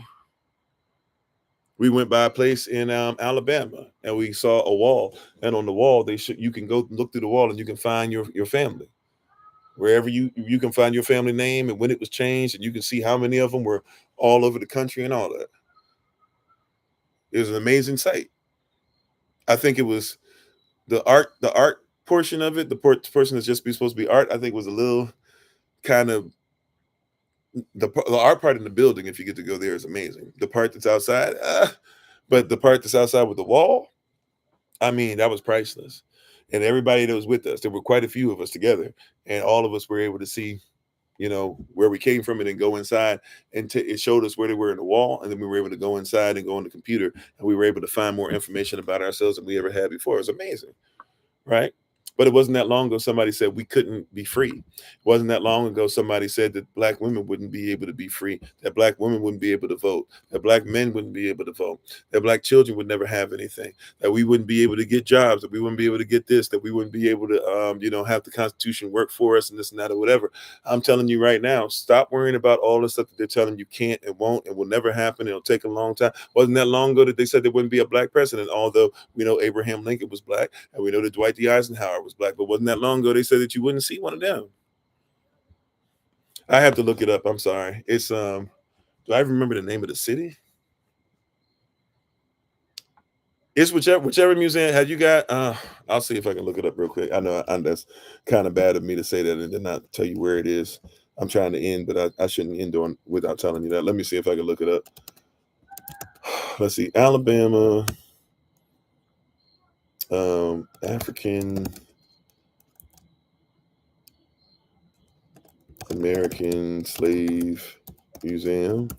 I think it might just be under that. Let me see. And it's not that expensive too. $5 per. Well, no, I'm sorry. No. Yeah, I think it was $5 per person. I paid something like that. $5 per person. Basically, gets you through all the stuff. Gets you on the boat to get from to and from. Gets you on the thing that rides you around to the different. There's like 3 or 4 different things, exhibits now. There, which are huge exhibits each one. I think there's a 5th one that they're working on. They just bought like 4 to 5 more acres that they're going to build more stuff on. I think, yeah, the Legacy Museum. That's what it's called. The Legacy Museum. Legacy Museum, from enslavement to mass incarceration. It's in Montgomery, Alabama. We were going somewhere different. Elder Alma actually happened to see it. We pulled over. We saw it. We would have looked through more of it or whatever, but some of the stuff was a little too intense for young Master Solomon. And so we did the right thing and said, we'll come back and look at that with him, or look at that some other time, or look at that when he's more capable of taking it, because he started. We tried to avoid him seeing anything crazy or anybody hanging or anything like that, any pictures and stuff, because some of it shows that. And he happened to walk by a place where it showed the person's feet. So if you have young children, it didn't show everybody, but it showed like the person's feet, and all you saw was like up to their calves. And you saw all the white persons behind, so-called white persons behind, looking with those mean pictures of posing, because most of those hangings happened to church picnics where they picked an N-word and they would hang them and they would burn them, and then people would take pieces of their body and blah blah blah, yada yada, right? And he saw just the feet hanging, and he saw all the people behind, and his whole countenance changed. And so I immediately took his head, put it under my shoulder, put something over it, and I said, okay, let's get out of here, right? But yeah, but that's it's called the Legacy Museum. Very powerful. They got the sculptures and stuff, especially the ones you'll see in the video, and then you'll see in the main building. Like, it sounds weird to say about chattel slavery, but if you're looking for something to actually help you to like feel present and not even necessarily feel sad, but just to kind of feel like, okay, I'm attached to this in a positive way, it was well done. I'll admit that part. It was well done. If I get a chance to go back, if I didn't get to go to a place, some of you have seen it on the news where they have the spot where they don't show persons hanging per se, but they have these blocks that are just hanging up, and they'll have the names of different slaves on each block. And so some persons come there to see their family and stuff, and they have a moment of silence, and they'll cry over it and get some stuff. If you ever seen that, that's one of the many exhibits that you'll see or whatever, right? But so we didn't go to that part of it, but we saw the part that is the outside museum, and we saw and what we would suggest is go on the boat first. If you're going to go on the boat first, because it basically just takes you from one place to another. So, or go to the spot to where you go to the main building and then get on the boat before you go to the outside exhibit. If you go to the outside exhibit first, the boat ride is pointless, and it's going to be hot for no reason, right? So I would suggest that if you go there, you'll know what I mean, right? But anyways, at this point, I'm advertising at this point, which is I'm not mad at, but I'm just saying I know it's time. So you said you felt that in Savannah, touching the walls where, yeah, yeah. And I'm gonna try and wait on Savannah, right? My boring day is gonna be during Feast of Tabernacles, but I'm gonna try to wait on Savannah and wait till next year so we can see it with all of y'all. But I know like even places like Elmina Castle, right, which is halfway, kind of sort of halfway around the world, right, across the Atlantic Ocean at least, and part of the Pacific, I guess, but doing that, Elmina Castle, and knowing, my people were Shanti and Shanti Shwe, and knowing where we came from to get to spots like Jamaica and other places around there, to then eventually come to the Carolinas and stuff, that's, you feel it when you get there. But yeah, it was a great moment, and it's a touching moment. And for me, when you get to a place like that, it hits different, because I know, like when I went to Elmina Castle, the spot that we went to, that's called the point of no return. So it literally, persons named it that, not so-called white persons named it that, our people named it that, because if you went there, you were supposed to never come back, whether you were going to die in the water, whether you were going to jump overboard, whether you're going to try to fight for your freedom and didn't know if you were going to make it, whether you were going to be enslaved in wherever they were sending you and never come back. It was the point of no return. We weren't supposed to return. So I know when I went there and I was looking out, it used to be where it was like a hole in the castle, a hole in the wall they had made basically. And the slaves would, or, the persons that had been enslaved, we walked down, this platform that doesn't exist anymore, but the platform used to go, and you would go straight down to the sand, and the ships and everything were there. And so the ships that were there, there's little pieces here or there underwater and stuff, way, way deep down in the ocean. But the only ships you'll see now are our people out there fishing, but it's still very eerie, right? And if and when you go there and you see what they were doing, you can see how they treated the women. You can see how they off people in the sun by letting them just bake in the sun against the concrete. You can see where they put the men who wouldn't listen or wouldn't be broken like bucks, all that stuff. It was just, and so to stand there at that hole in the wall and to be like, I returned, it's a moment, when you see this one. So it can be overwhelming for some. If you're one of those persons that like, it's too much, I get it, but if you can push a little bit, I don't, do what you can handle. Yah doesn't put anything on us that we shouldn't handle, and so I would never ask you to do anything you can't handle. But if you can go to some of those places like that, or even experience some, don't it's valuable. It's valuable, and also I'm glad my son couldn't handle some of the stuff that we saw, and nor should he because he's still young. But as he gets older, we'll start introducing even more and more to him because he should know where he comes from, his story. We talk about this stuff, but he's 10, right? So, but even I'm proud to know that he has enough. And like even when we went to Eastern Shore not too long ago, about a month ago now, it was some time flies. I think it was like a month ago. We were in Eastern Shore, that's Maryland. And if you know about Annapolis, if you know about the Baltimore Harbor, if you know about all that stuff, that was all where slaves were coming in and out. That's where the money really came from, right? But Eastern Shore, and we were able to go to the place that Harriet Tubman was born. We were able to go to the store where she was hit in the head that caused her to have the narcolepsy for the rest of her life.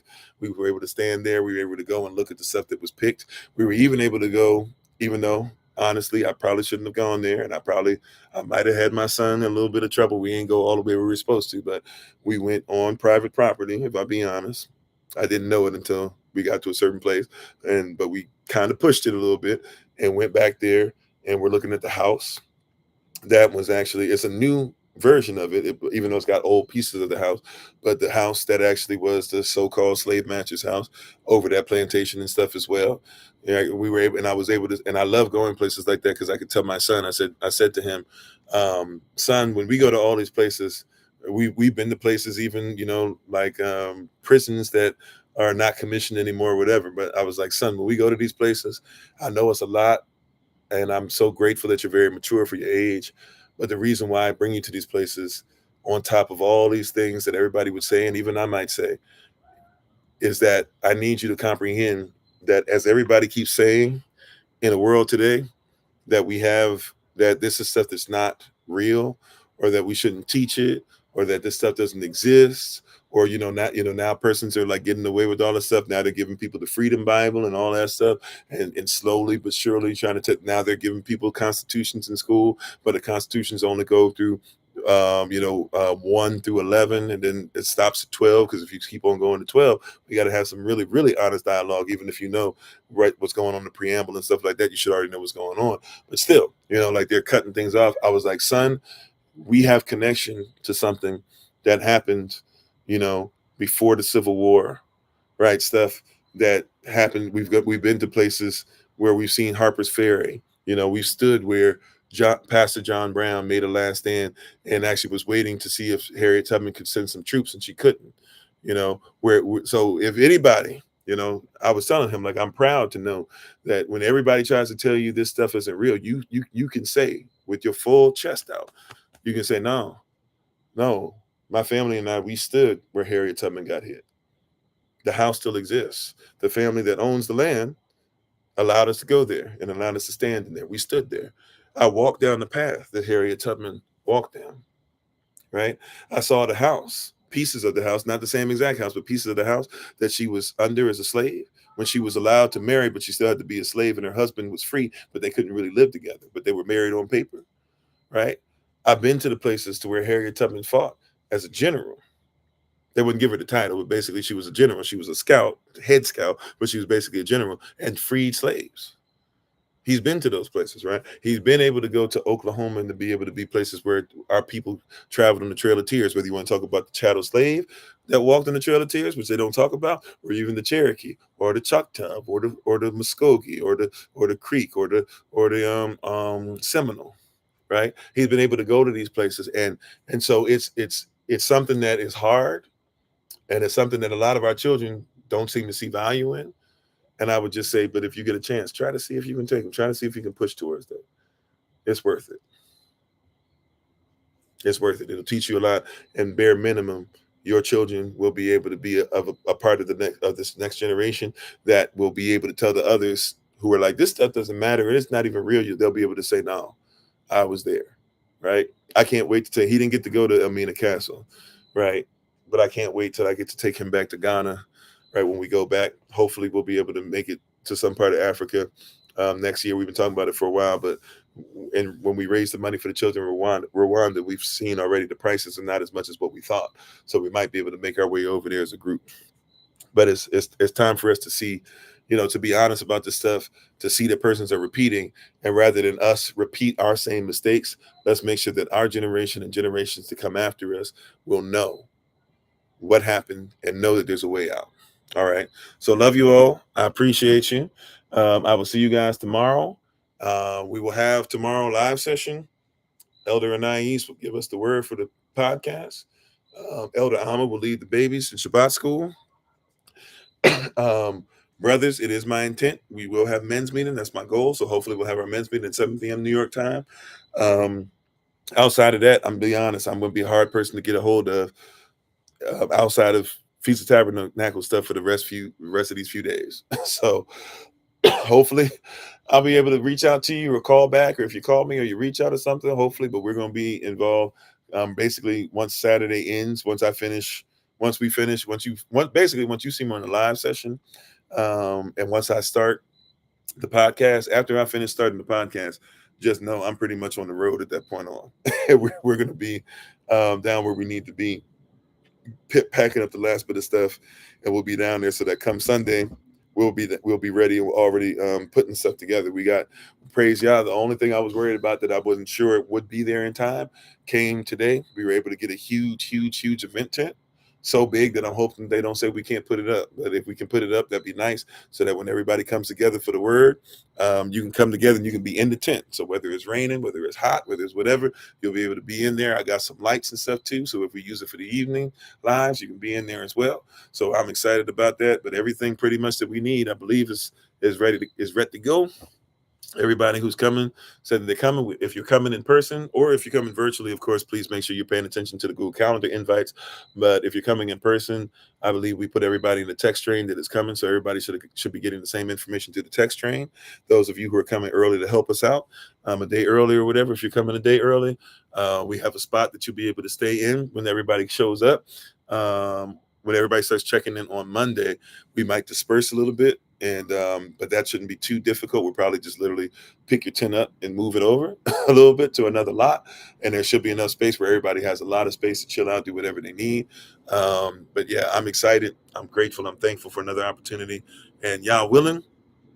I love how this stuff works together. On my born day, even though I'll celebrate the born day afterwards, but on my born day, I'll get to see Feast of Tabernacles yet again. That's an amazing. I praise y'all for this opportunity. So anyway, I'm talking and talking and talking. I know it's extremely late. Forgive me, y'all. Love y'all. It's getting up there. I usually not this late, so I'm sorry. I'm just talking now at this point. Hopefully you got something out of the message. Thank you for listening. Don't let this stuff get you down. It's the same old, and we're going to continue to be strong. But this time, we're not going to fall for the okie doke. We're going to make sure that we begin to build the nation and make sure that we're not so dependent on this stuff that when something hits us, it's a gut punch, right? Even if you got hit in the gut, though, I remember I can't say the only fight I lost, but the only fight I lost was a tie. And I went to shake the guy's hand, thinking he came up to me, acting like he's going to dap me up. And I'm thinking we're going to dap each other up, shake hands, whatever. And he took his fist. It hit me in the gut while I was trying to be nice. That's when I learned, when you in a fight, you in a fight. Right? Like, we were friends. I thought, okay, hey, friends fight, whatever, we'd be cool. And then he did me dirty like that. And so when he hit me in the stomach, it hit me in the gut. It hurt. I remember it's like one of the worst pains I've ever had in my life. He got me like one of them straight up, like in the deep crevices of the mesentery. But I got up. Right, I've been hit by a car before in the gut, running across the street, not paying attention as a little child. Car stopped in the middle of the street. They probably, whoever the person is, they probably have no clue whatever happened to me, because I tried to play it off in front of my friends, which was crazy. I literally rolled into the middle of the main street. He hit me in the street. He got hit so hard I rolled into the middle of the street, picked myself up and kept running home like nothing happened, and then got home and didn't think I was going to live. Right, thought all my bones had been broken. Right, but I got up, and I'm just saying all that to say we will get up. This too shall pass. But I'm not just giving easy sayings for us to get past. No, we're going to do something different this time. All right. So love y'all. Take care. Be safe. Sorry again for keeping y'all so late. I'll be forgetting. y'all are easy to talk to, and I love y'all, family. I love y'all so much. But anyways, get some sleep. Hopefully we'll see you tomorrow. And on Sunday, we'll be finishing up our Holy Day series. So on Sunday, if you have Q&A, we'll make it a Q&A day just for those. All right. Just for the Holy Days session. So if there's stuff we've been talking about in the Holy Days and you haven't been able to like get certain things or certain things you still have questions about, bring them up on Sunday. I will do my best to make sure that I answer all questions as soon as possible. All right. Love you all. Take care. Take care. Layala Tav. All right. Take care. Talk to you soon. Peace.